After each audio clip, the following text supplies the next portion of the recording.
Durga jewellers లో gratitude sale flat 50% of on value added offer అన్ని branches కి వర్తిస్తుంది.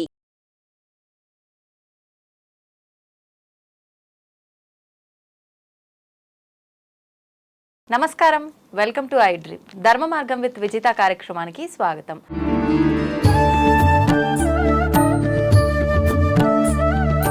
నమస్తే అండి. నమస్కారం అమ్మా.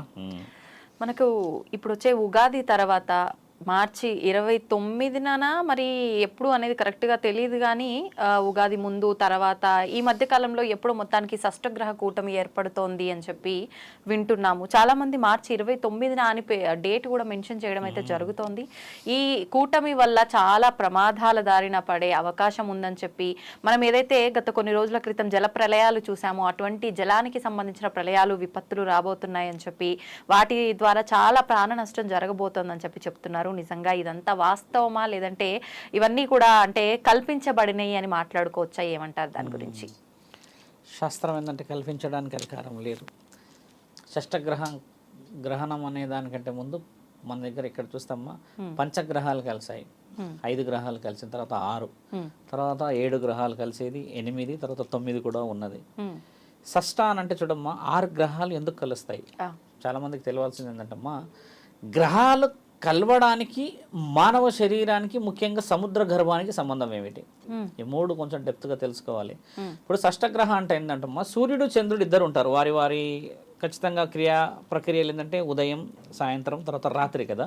ఇప్పుడు సూర్యుడు చంద్రుడు ఇలా కదులుతున్నాడు అనుకోండి తల్లి. ఇలా కదులుతున్న ఈ తరుణానికి ఇటొక ఇద్దరు వచ్చేసి మొత్తం వాళ్ళని కదలకుండా చేస్తారు.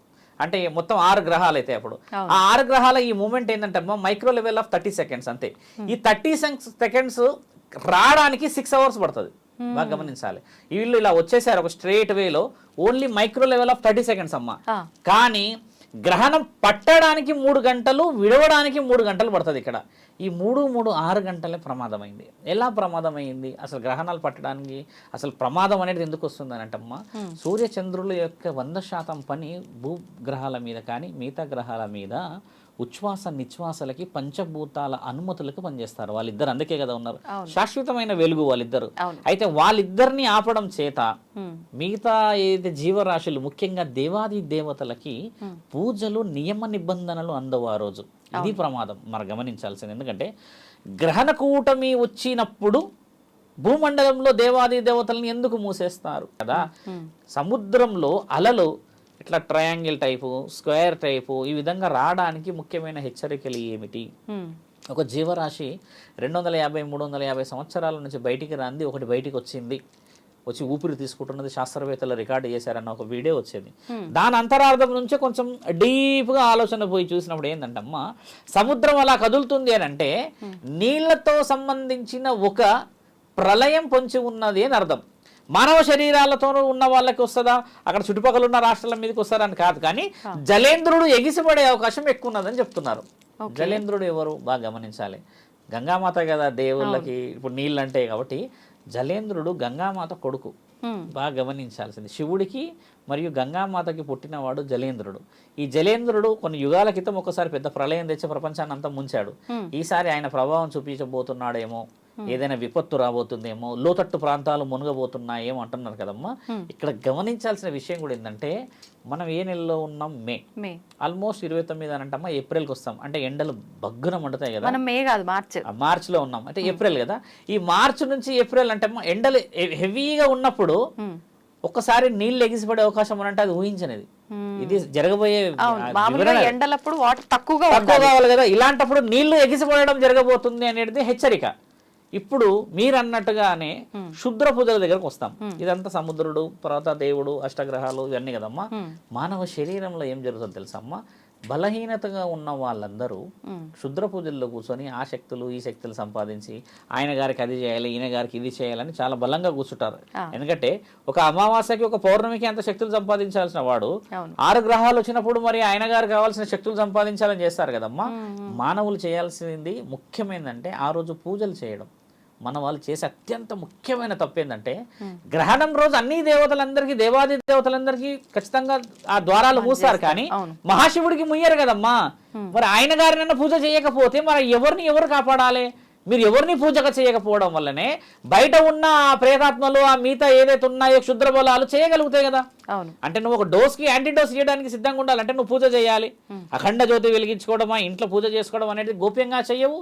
అట్లా అని గుడికి వెళ్ళరు, మొత్తం గుడిలే మూసేస్తారు. శివాలయాలు కూడా కొన్ని చోట్ల మూస్తారు, కొన్ని చోట్ల ముయ్యరు. పురోహితులందరికీ నేను చెప్పదలసిన విషయం ఏంటంటమ్మా, గ్రహణం రోజు ముఖ్యంగా పౌర్ణమి రోజు, అమావాస్య రోజు శివాలయాలలో మహారుద్ర హోమం కానీ అగ్ని హోమం కానీ చేస్తే అమ్మ ఎక్కడ లేని శుభ ఫలితాలు వస్తాయి. ఎలా వస్తాయి తెలుసా అమ్మ, బాగా గమనించాల్సిన విషయం. చాలా మంది మన కామెంట్ చెప్తారు కూడా, మహాశివుడిని ఆపడానికి ఏ శక్తి లేదమ్మా ఈ లోకంలో. అలాంటిది దేవాది దేవతలు కూడా మహాశివుడు ఏం చేస్తాడో అని ఎదురు చూసే ఒకే ఒక్క రోజు గ్రహణం రోజు. ఎందుకంటే ఆ రోజు ఆయన చాలా యాక్టివ్గా ఉంటాడు. మిగతా రోజులలో మిగతా దేవతలందరూ పని చేసుకుంటారు, ప్రిన్సిపాల్కి అంత పని ఉండదు. ఇప్పుడు మిగతా వాళ్ళందరూ పని చేయనప్పుడు ఒక ప్రిన్సిపాలే ఉంటే ఆయనకి ఎంత రెస్పాన్సిబిలిటీ కదా. మరి ఆయనకి ఏం మర్యాద ఇవ్వాలి మనం? ఒక హోమం చేయాలి, ఒక అభిషేకం చేయాలి. ఆ పట్టు కాలం ఓకే, ఆ సమయం మనం పోలేం, కానీ మిగతా సమయం అంతా అలర్ట్ కావాలి కదమ్మా. ధర్మరక్షణ అనేది మనం చేసుకుంటుంది. క్షుద్ర పూజలు జరుగుతాయి ఈ రోజు అని చెప్తున్నారు కదా, ముమ్మాటికి జరుగుతాయి. ఎందుకంటే నెగిటివ్ని ఎక్కువ నమ్ముతారు సమాజం కాబట్టి. ఇందులో పాజిటివ్ ఉంది అంటున్నాను కదా. మహాముఖంటి ఏం చేశాడు? గ్రహణాల అధిపతి ఏం చేశాడు? 3 కన్నులు ఉన్నవాడు ఏం చేశాడు? అర్ధనారీశ్వరి తత్వాన్ని ఇచ్చినవాడు ఎక్కడికి పోతాడు? మరి ఆయన గారిని ఎందుకు పూజించారు అంటున్నాను. అదొక వెరీ సింపుల్. మహావిష్ణువునైనా పూజించుకో, కానీ దేవాది దేవతలకు కట్లు పడతాయన్న ఈ నియమంతోని మిగతా వాళ్ళందరూ భయభ్రాంతులకు గురవుతున్నారమ్మా. భయాన్ని పలగొట్టే మహానీయుడు వైద్యనాథుడు భూతనాథుడు ఉన్నాక మనం కూడా తెలుసుకోవాల్సినది. ఎందుకంటే చాలా మంది పురోహితులకు చెప్తుంది అంటే అమ్మా, ఖచ్చితంగా శివలింగం ఉంటుంది కదమ్మా గుడిలో. ఆ రోజు ఆయనకు వైవిధ్యంగా పూజలు చేయడం చేత ఏమిటంటే తండ్రి అనుగ్రహం అందరి మీద రావాలి. మళ్ళీ కొంచెం డీప్గా చెప్పే విషయం ఏంటంటే, మామూలు పూజలు చేస్తామమ్మా, స్పెషల్ డేస్ ఉంటాయి, పండుగ రోజులు కదా. అంటే నాకు అంటూ కొంచెం ప్రత్యేకత రావాలని మనం పట్టు వస్త్రాలు, పండు ఇంకేదో పెడతాం మొత్తానికి కదా. అందరు దేవాది దేవతలు బాగున్నప్పుడు పెడతాం. అదే శివుడికి గ్రహణం రోజు పెడితే ఏమవుతుందో తెలుసమ్మా, స్పెషల్ అట్రాక్షన్ గా నిన్నే చూస్తాడు కదా. ఆ రోజు మనం అదెందుకు చేయలేమంట, నెగిటివే చేస్తారు, మనల్ని పాజిటివ్ చేయరు. ఇప్పుడు నీకు ఎప్పుడు అనుగ్రహం కావాలి అంటే, ఎవరు పూజించలేని రోజు నువ్వు వెళ్ళి పూజిస్తే అనుగ్రహం ఎందుకు రాదు? అలా అయినా ఆలోచించుకోవచ్చు కదా. మొత్తానికి నీ కుటుంబాన్ని కాపాడుకోవాలి. బాల్యంతలో చిన్నపిల్లలు మీరు కొంచెం నేను నా మైండ్ గురించి చెప్పిన వాళ్ళందరూ కాపాడబడాలని చెప్పేది ఈ గ్రహణం యొక్క కూటమి యొక్క విలువ. ఇందులో ఇంకో విషయం ఏమొస్తుందంటమ్మా, అమావాస్య కలిసి వస్తుంది. ఇక్కడ అమావాస్య కూడా ఏమైపోయిందంటమ్మా, ఒక వ్యక్తినిగా 4 తాడులు వేసిన తర్వాత అన్ని తీసేసామంటే ఇంకో అసలైన తాడొచ్చి పడుతుంది మళ్ళీ. అంటే బలం అనేది ఉన్నది అక్కడ. ఇప్పుడు 29కి 30కి ఉన్నది ఈ 2 రోజులు. మీరు అన్నట్టు 31కి మీరు అన్నట్టుగా ఉగాది ఉంది. ఉగాది వివరణ పరమాత్ముడు ఇచ్చాడు, దాని వివరణలు చాలా బాగున్నాయి. కానీ ఈ 2 డేస్ చాలా పర్టికులర్గా మనము సరిహద్దులు దాటి, పొలిమేరలు దాటి కొన్ని నిర్ణయాలు తీసుకోకూడదమ్మా. కొన్ని బలహీనమైన కొన్ని శరీరాలు ఎలా ఉంటాయంటే కాలం చేసే అవకాశాలు ఎక్కువ ఉంటారు. కొంతమంది బయటికి సడన్గా హార్ట్ స్ట్రోక్ వచ్చి, ఒకటి ఎండ ఉంది, ఒకటి గ్రహణం ఉంది, దానికి పైగా మన దగ్గర ఏంటంటమ్మా, నువ్వు ఎంత మంచి చెయ్యి మనల్ని గోతులతో పెట్టేవాళ్ళు 100 మంది ఉన్నారు బయట. ఇలాంటి వాళ్ళందరికీ అవకాశం ఇవ్వడం కంటే గురు రక్షణ చాలా ముఖ్యమైనది. నేను ఇంతకుముందు కూడా కొన్ని వీడియోలు ఏం చెప్పానంటమ్మా, గోడకు ముడుపు కడతాంగా ఇంట్లో గుమ్మానికి, ఆ గుమ్మానికి బలం ఎలా వస్తుంది అని అడిగారు ఒక అతను నన్ను. ఇంట్లో దేవుడు ఉండగా స్వామి మా ఇంట్లో, తర్వాత మేము రెగ్యులర్గా పూజిస్తాము, గుడికి వెళ్తాం కదా, అవన్నీ వాళ్ళు కాపాడలేంది, మీరు ఇచ్చిన ఒక ముడుపులు మమ్మల్ని కాపాడతాయని అడిగాడు ఆయన. అడిగిన దానికి నేను చాలా వివరంగా చెప్పా. ఆ ముడుపు ఎలా కాపాడబడుతుంది అంటమ్మా, ఆ ముడుపు మహాముఖంటికి సంబంధించింది. ఎక్కడైతే దేవాది దేవతలు వాళ్ళ యొక్క నిర్దిష్టమైన నిర్ణయాన్ని చేయలేకపోతారో అక్కడికి చేరేవాడే మహాముఖంటి.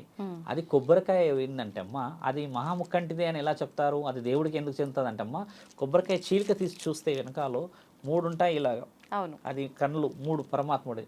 కాబట్టి ఆయన ఆజ్ఞ పనిచేస్తుంది అక్కడ. మిగతా ఆజ్ఞలంతా దేవాది దేవతలు పనిచేస్తారు. కానీ గ్రహణమే కానీ, అమావాస్య కానీ, పౌర్ణమే కానీ, ఇలాంటి షష్టగ్రహ కూటమిలు అప్పుడు ఏంటంటమ్మా, పనిచేసేవాడు భూతనాథుడే. ఈయన మాత్రమే పనిచేస్తారు అక్కడ. అందుకని గురుబలం అవసరం అక్కడ. ఒక గురువే కట్టగలుగుతాడు, మీ దేవత వచ్చి కట్టలేదు కదా అక్కడ. మనం పాటించాం కూడా, మన ఇంట్లో మనం కట్టాం. ఎందుకంటే ఒక క్షేత్రం దాటిపోయి ఒక ఊర్లోకి పోయి ఒక గురువుని నమ్ముకుంటే ఆయన ఎవరినో ఒక దేవుడిని నమ్ముకున్న తర్వాత కడతాడు. ఆ ముడుపు ఎవరైనా కట్టొచ్చమ్మా. మహంకాళిదే కానీ, నల్లపోచమ్మదే కానీ, దుర్గామాతదే కానీ, అయ్యప్ప స్వామి ఎవరిదైనా ముడుపు. కానీ ఆ గ్రహణం రోజు, అమావాస్య రోజు పని చేయాలి అదేనంటే దాన్ని ప్రతిరోజు పూజించాలి. పూజిస్తాం మనం, మీరు బాగా గమనించండి, పూజించారు. అది ఉంటుందిగా గుమ్మడికాయ, ఆ గుమ్మడికాయ ఒకటిని పూజించవద్దు, ఎందుకంటే అది నరఘోషకి నరదిష్టికి ఉంటుంది. కానీ ఈ ముడుపుని కంపల్సరీ పూజించకపోతే దానికి శక్తి ఎలా వస్తుంది, దానికి యాక్టివేషన్ రావాలన్నా అవసరం లేదా? ఇప్పుడు ఇది గుమ్మడి పండుగ పద్ధతి వేరు. అంత వివరంగా ఎర్ర క్లాత్లో కట్టించి దాన్ని కొన్ని చేసి కొన్ని శక్తులు ఇచ్చి హోమంలో పెట్టి అన్ని ఇచ్చిన దాన్ని యాక్టివ్ చేసుకునే రైట్స్ కూడా అమ్మ మన చేతుల్లో ఉన్నాయి అంటున్నాను. అది కట్టంగానే దాన్ని దుమ్ము పడేసి తీసేసి పడేసేదాకా పోకూడదు.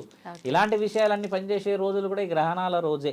నిజమైన శక్తులు బయటకు వచ్చేది ఆ రోజే. కాబట్టి ఇంటికి రక్ష ముఖ్యమైనది. ఎక్కడైతే హోమం జరుగుతుందో ఆ హోమం నుంచి తీసుకుని వచ్చిన భస్మం ఉంటుంది కదమ్మా, ఆ బూడిద ఇంటి చుట్టూ పోసుకోవడం చాలా మంచిది. హోమం జరిగిన ఎక్కడైనా జరుగుతుంది హోమం కదా, అక్కడ నుంచి తెచ్చిన బూడిదమ్మ ఇంటి చుట్టూరుగా పోసుకోవడం చాలా శుభ సూచకం. అమావాస్యకి, పౌర్ణమికి, గ్రహణాల సమయంలో రక్ష ఏదో విధంగా పోవాలి కదా. ఎందుకు హోమంతో తెచ్చిన సమయానికి ముందుగానే పోసుకోవాలి. ఎందుకు అదే పోస్తే శక్తి వస్తుంది తెలుసమ్మా? మళ్ళీ మేము శుభభక్తులం అని చెప్పట్లేదు. 4 మన దగ్గర చెప్తే అమ్మా ఒక్కొక్క యాగంలో ఒక్కొక్క యుగం గురించి వివరించారు. ఇప్పుడు మన దగ్గర ఒక్కొక్క యాగానికి ఒక్కొక్క ఫలితం పరమాత్ముడే ఇస్తాడని కూడా రాసి ఉంది. ఎన్నో శ్లోకాలు ఉండొచ్చు, ఎన్నో వాళ్ళు మనసుకు సంబంధించిన విషయం రాశారు కానమ్మా అంతిమ స్థితి పరమాత్ముడే ఇస్తాడు అని చెప్పాడు కదా. కాబట్టి ఏంటంటమ్మా అది తెచ్చుకోవడం కూడా ఒక హోమ ఫలితమే పరమశివుడు మాత్రమే ఇవ్వగలడు. కాబట్టి రక్ష అవసరం అక్కడ. ఆ రక్ష గీయడానికి గల ముఖ్యమైన కారణాలు అవి.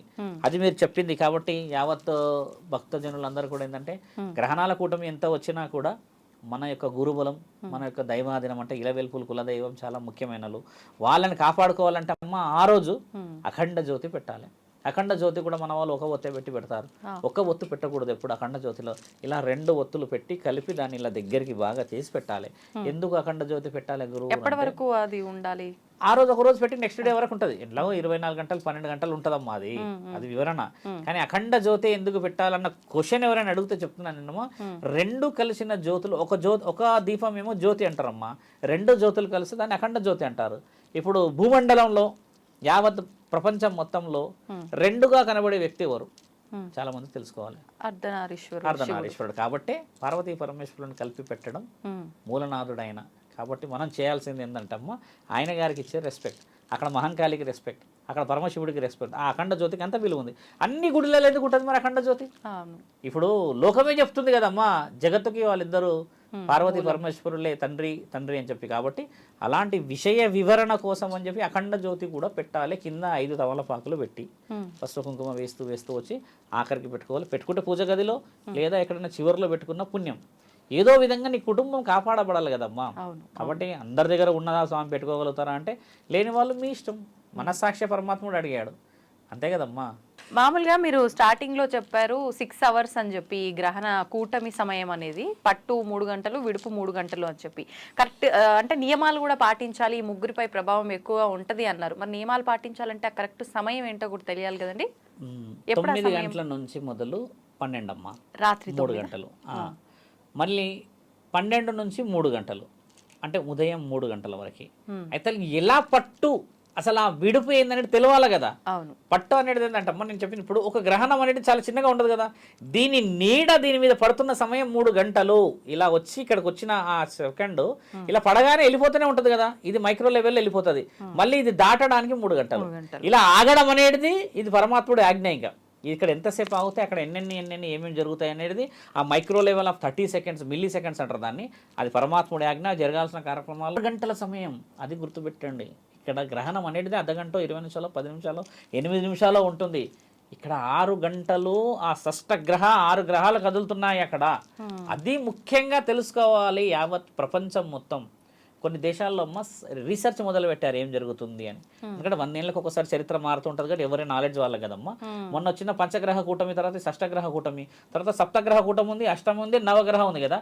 అసలు ఏమి జరుగుతుంది అనేది కొంతమంది లక్షల మంది ఎదురు చూస్తుంటారు. ఇప్పుడు మన భారతదేశంలో ముఖ్యంగా దీని మీద ఎఫెక్ట్ ఎందుకు ఉంటుందంటే అమ్మా మన దగ్గర దైవాధీనమైన శక్తులు ఎక్కువ, పూజలు నియమ నిబంధనలు ఎక్కువ. ఇప్పుడు గర్భవతులు అన్నాను కదా, ఎందరో కాపాడబడతారు, ఎందరో జాగ్రత్త పడతారు. అతి నీల లోహిత కిరణాలు అనేది పైనుంచి వచ్చి శరీరం మీద పడితేనే చర్మం ఇబ్బంది అవుతుంది అని శాస్త్రం. అసలు గర్భవతికి ఏం సమస్య అవుతుంది బాగా గమనించాలి. బయట నుంచి లోపటి నుంచి అయితే బయటకి అయితే రాదు, లోపటే ఉంటుంది. ఆవిడకి ఎలా సమస్య అవుతుంది? ఇప్పుడు నేను చెప్పిన విషయం ఏంటంటే అమ్మా ఆ డిజిట్ ఏదైతే ఉంటుందమ్మా ఎలక్ట్రానిక్ పవర్ అంటే ఏదైతే పరమాత్ముడి నుంచి వచ్చే ఈ చెడు గ్రహమే కానీ మంచి గ్రహమో వీళ్ళు ఆల్రెడీ బలహీనత ఉండడం చేతనే వాళ్ళు జాగ్రత్త పడాలి అని చెప్తున్నాం. అందరికి కుదరదే. నేను ఆ గ్రహణం రోజు నేను ఏడైనా ప్రశాంతంగా కూర్చొని ఉంటాను కదా, ఇప్పుడు నా శరీరానికి ఏం కదంటే నా శరీర సౌష్ఠవం వేరు. ఆల్రెడీ బలహీనం ఉన్న వాళ్ళకి ఆ హై రేడియేషన్ వచ్చేసి ఎఫెక్ట్ చేస్తే ఒకసారి బ్రెయిన్ ఇబ్బంది చేయడమా, లేకపోతే ఒకసారి సొమ్మసిల్లి పడడమా, లేకపోతే సడన్గా ఏదన్నా అయినట్టు కళ్ళు మూసుకుపోయినట్టు వెనుకొచ్చి పడడం జరుగుతే ఈ సమయంలో ఎవరైతే క్షుద్ర పూజలు చేయడానికి కూర్చుంటారమ్మా ఈ అకాల మరణాలు చెందిన ఆత్మలను పంపిస్తారు వాళ్ళు. పట్టుకారమ్మనండి. ఎందుకు పట్టుకొస్తే ఏమవుతుంది? వాడికి కావాల్సింది ఏంది? శక్తులు కదా. వాడికి కావాల్సిందని ఏంది? నిక్షిప్తులు కదా. కాబట్టి వాడు ఏం చేస్తాడు?